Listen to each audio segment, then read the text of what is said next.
1. I started university in September. I didn't know anyone else there at all and quickly became really good friends with all my flatmates. They're all amazing people, and I love them to bits. We live on campus, so getting to class is really handy. No problems whatsoever with my flatmates. However, there is a slight concern I have about a guy on my course.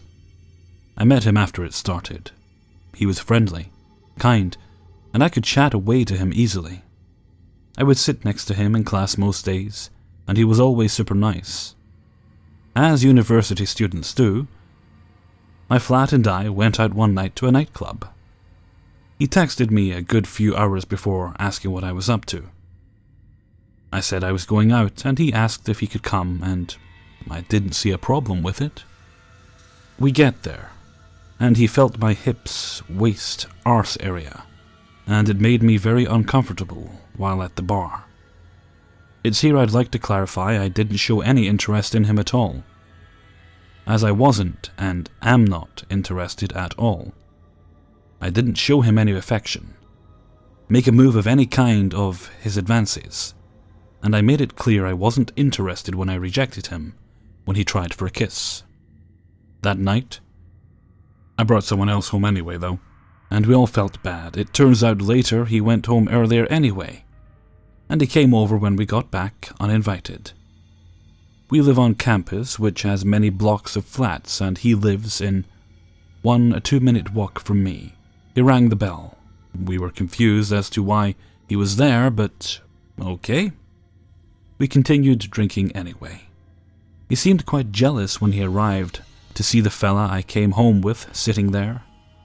But he stayed. He asked to use the bathroom. We each have ensuite ones, not one for everyone. And because he was my friend, I let him use mine.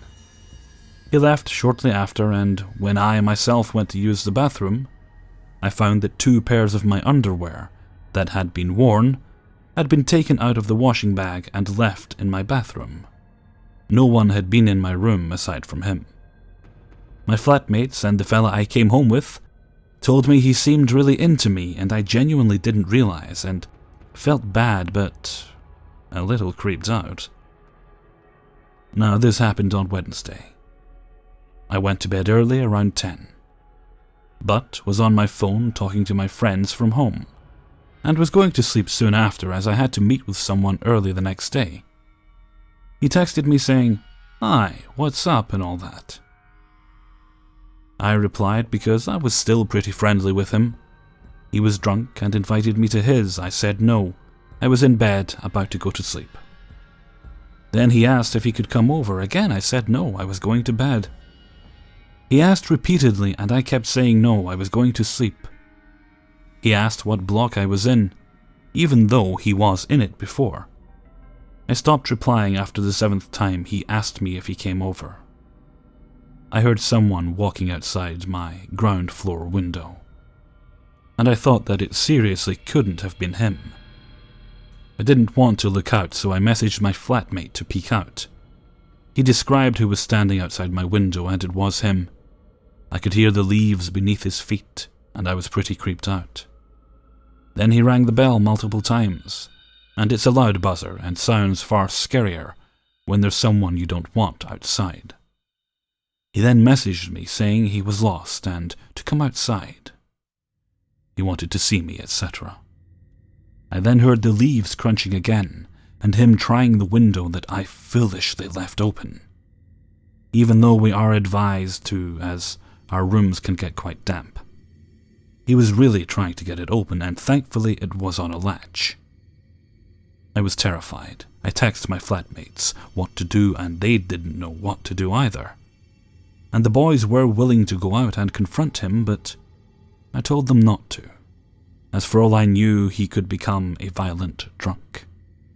I seen him the next day, and I didn't know what to do. He didn't apologize or message me. A girl that we both know told me today at work she gets a bad vibe from him, and that she doesn't trust him. She enlightened me on the fact that he likes me a lot and talks about me all the time. She also told me that he's in the same flat as her friend, and that he walks in randomly into her room even though she could be changing or getting showered at any point.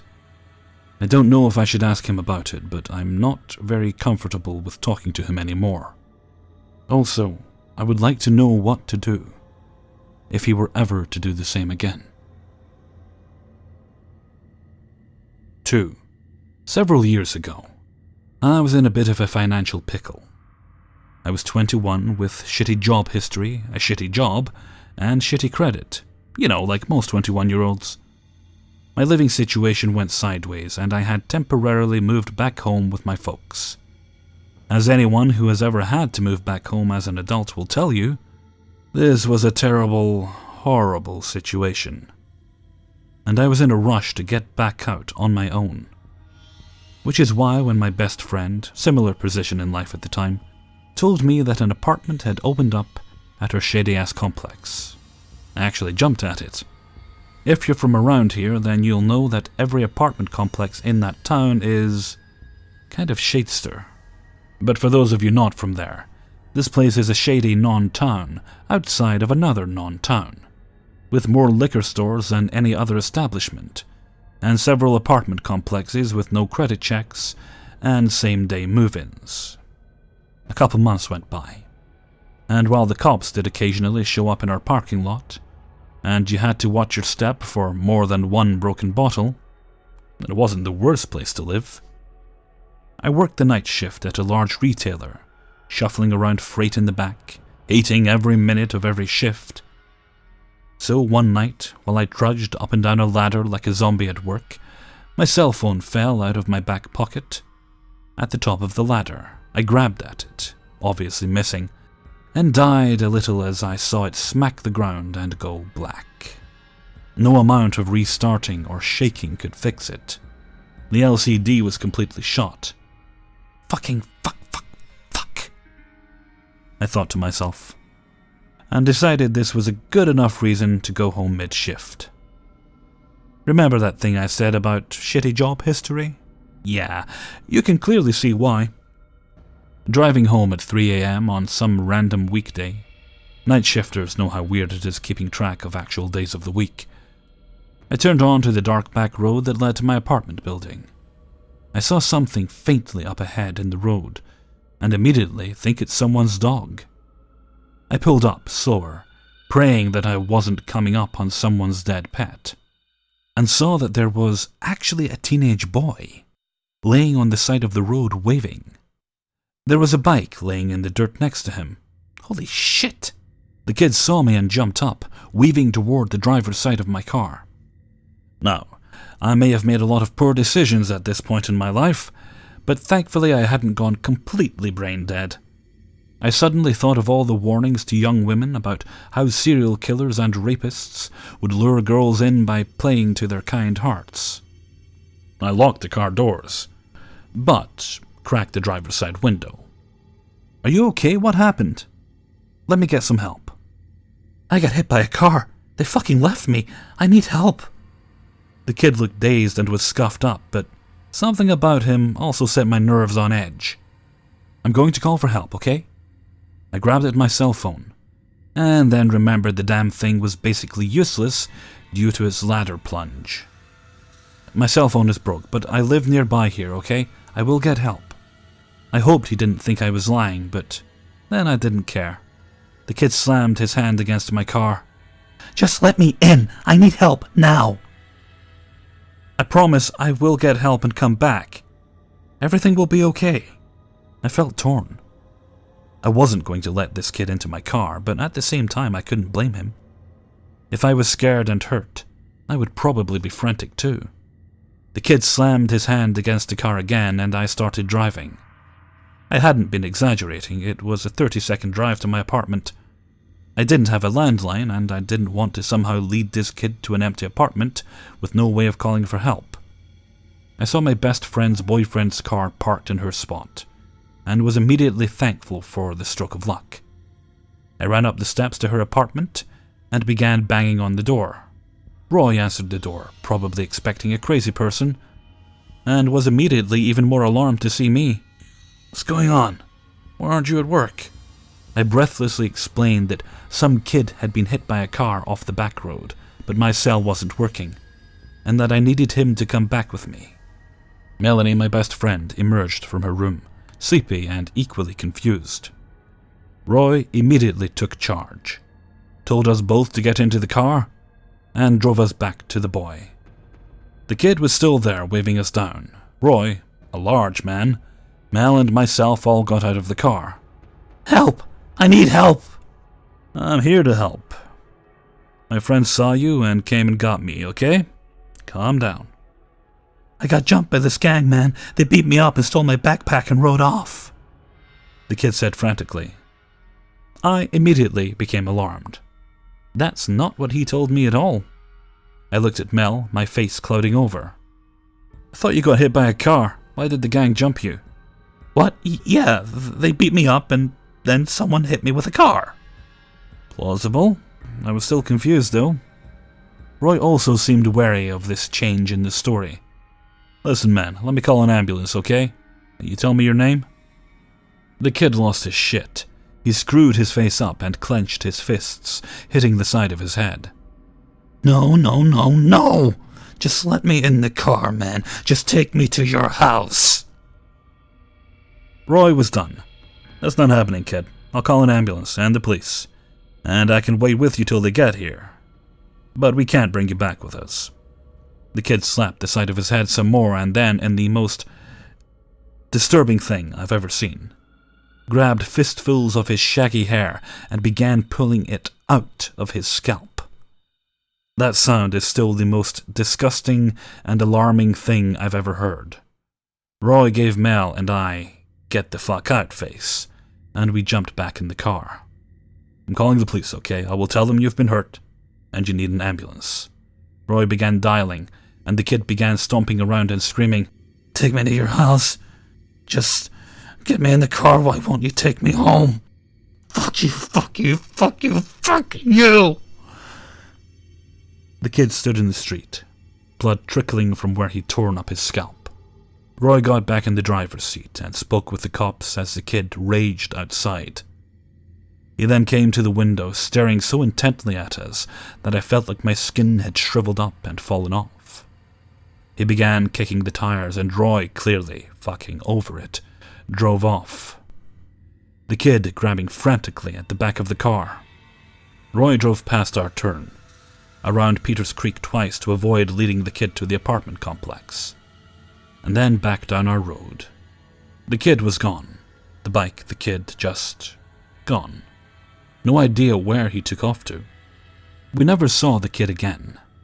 We searched the papers and internet to see if he'd been picked up, or if any other strange things had taken place that night, but nothing else ever showed up. What confuses me still about it all is why he would demand to come back with all three of us. One person could obviously be overtaken, but what the hell were his plans for all three of us? 3. To start, let me give just a bit of background for context.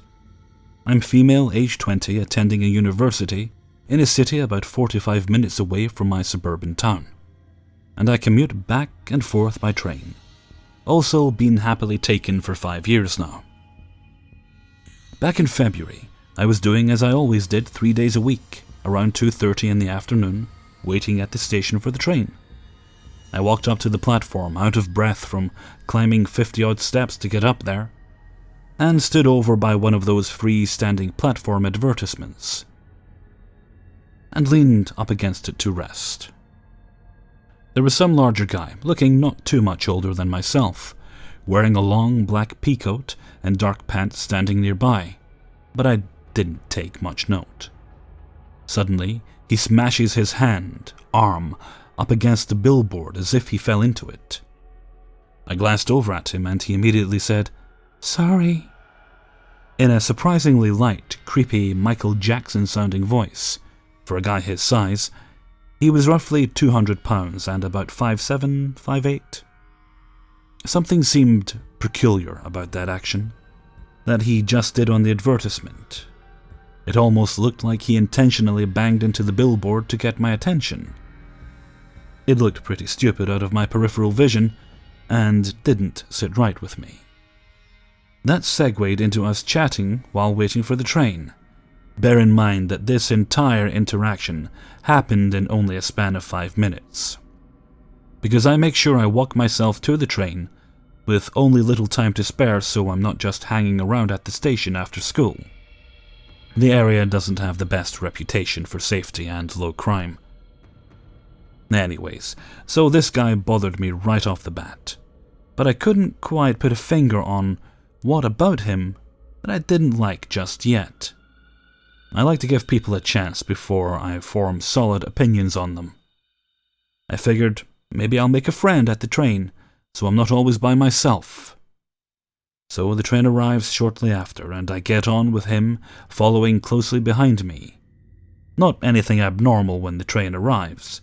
Everyone piles on top of each other to board the train. There weren't any empty seats for the both of us, so I sat next to someone else. He sat right behind me with someone else as well. I kept my head down at my phone and played some games and listened to music like I normally do, and I was content. I didn't want to be bothered with keeping myself spun around in my seat the whole ride to talk to him. Even when the train emptied out, we're the last stop, he kept sitting where he was.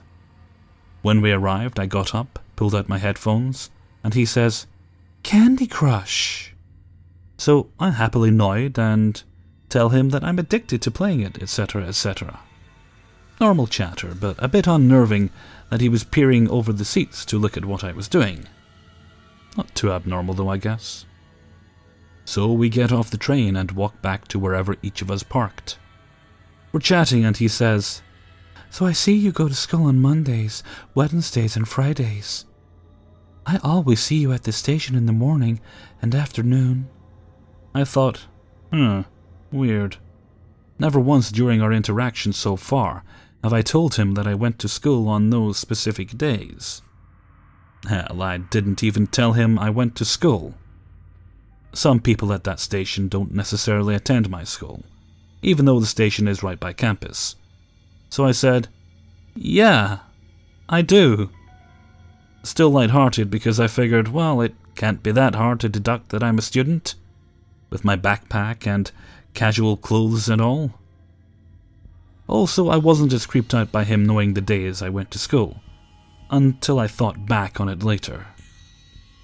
When we got to a row of cars in the parking lot, I said something like, "Well, here's where I parked. It was nice meeting you." And he replies, "Wait, I parked there too." So we walked together, and now it was a bit awkward, since I expected to part ways. And then I get to my car. He gets to his. His car is right next to mine. What are the chances? It's a rather large parking lot for a train station as well. He was in an old red Monte Carlo, and he bragged about it to me. I acted impressed when I really didn't care much for the car. Now I gave him a goodbye, and he gave me a look like he expected a hug, even though we had just met. I just stuck out my hand, shook his, and went on my way. Next day comes. I believe it was a Friday after meeting him on a Wednesday. This time I managed to grab a seat with him on the train, coming home from school. We conversed, and the entire conversation felt so forced. I wasn't enjoying anything he was saying, but I forced myself to agree anyway. He talked about how he's the life of the party when he plays blues on the guitar. Must be some exciting parties. And how he works at McDonald's. Not sure if that's something to brag about, but he bragged about it. Anyways, he was definitely trying to impress me throughout the conversation. The eye contact was odd too. I glanced away quickly, and he just kept on staring at me. Who knows what he was thinking? I wasn't happy at all how I felt after that conversation. I can't be friends with someone if I don't enjoy talking to them. So I got up, walked off the train with him yet again. We walked back to our cars, parked right next to each other. By now I was weirded out. Is this guy really watching me? It sure felt that way. This time before parking, he asked for my number. There's the question. I said nicely, how about Facebook? Do you have that? I can add you there. Pretty smooth. I was hoping he'd get some sort of hint from that. I don't typically like to randomly slip into the conversation that I have a boyfriend, so I figured he'd add me on Facebook and see my relationship status and all. So the weekend comes, and I mull over how much I didn't like encountering this guy at the train station. I asked friends for advice, told them everything, and they said to drop him. So what did I plan to do? Avoid him, of course, while also keeping my guard up and seeing what he does. Monday comes and I'm back where I was, walking up to the platform. No sign of him. Phew. And I walked further down on the platform and tucked myself into a space between two freestanding station billboards, and kept my head down. Moments later I'm tapped on the shoulder. It's him. I gave him a simple nod and boarded the train. I knew he was right behind me. Luckily, on the train, we got split between the conductor. Then I get a message on my phone from my Facebook Messenger app. Sorry, got caught up with the conductor. I replied, no problem. I just wanted to listen to music by myself today anyway. Left it at that. When I got to my stop, I'm pretty nervous at this point to make that 2-minute walk back to my car.